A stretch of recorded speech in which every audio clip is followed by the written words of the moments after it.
పరిశుద్ధ గ్రంథంలో ఉన్న జోసెఫ్ గారు గొప్పతనం ఏంటంటే ఆయన హార్డ్ వర్కర్. అంటే న్యూ టెస్టమెంట్లో పాత నిబంధనలో కూడా జోసెఫ్ అన్న పేరు వినగానే హీఈస్ ఎ హార్డ్ వర్కర్, కష్టపడి పనిచేస్తాడు.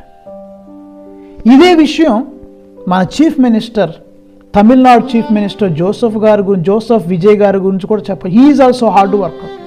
ఒక ఉదాహరణ చూడండి. ఆ ప్రమాణ స్వీకారం ఆ యొక్క సన్నివేశం మనం యూట్యూబ్లో చూస్తే నన్ను బాగా ఆశ్చర్యపరిచింది ఏంటంటే, ఆ యొక్క ప్రమాణ స్వీకారం అయిపోగానే అక్కడ ఎదుట ఒక టీ పై పెట్టుంది, ఒక చిన్న టేబుల్ పెట్టుంది. అక్కడ ఆ టేబుల్ను పక్కగా జరపాలి, ఎందుకంటే తర్వాత new chief minister is going to address the gathering. అక్కడున్న ప్రజలతో మాట్లాడబోతున్నారు చీఫ్ మినిస్టర్ గారు.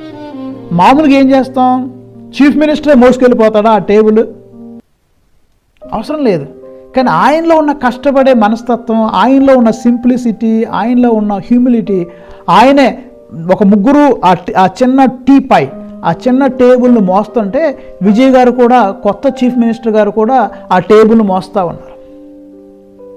ఆ యాటిట్యూడ్ చూడండి, యాటిట్యూడ్, గుడ్ యాటిట్యూడ్, ఆ హ్యూమిలిటీ. లేకపోతే పని చేయాలి.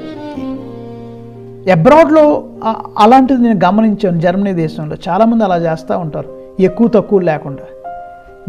మన new chief minister Joseph Vijay గారు కూడా ఆ యొక్క చిన్న టేబుల్ని, చీఫ్ మినిస్టర్ అయినప్పటికీ కూడా ఆయనే వంగి ఆ చిన్న టేబుల్ని మోసుకొని ఒక ముగ్గురు మోసుకొని వెళ్తుంటే వాళ్ళతో పాటు ఈయన కూడా దాన్ని పట్టుకొని మోస్తున్నాడు.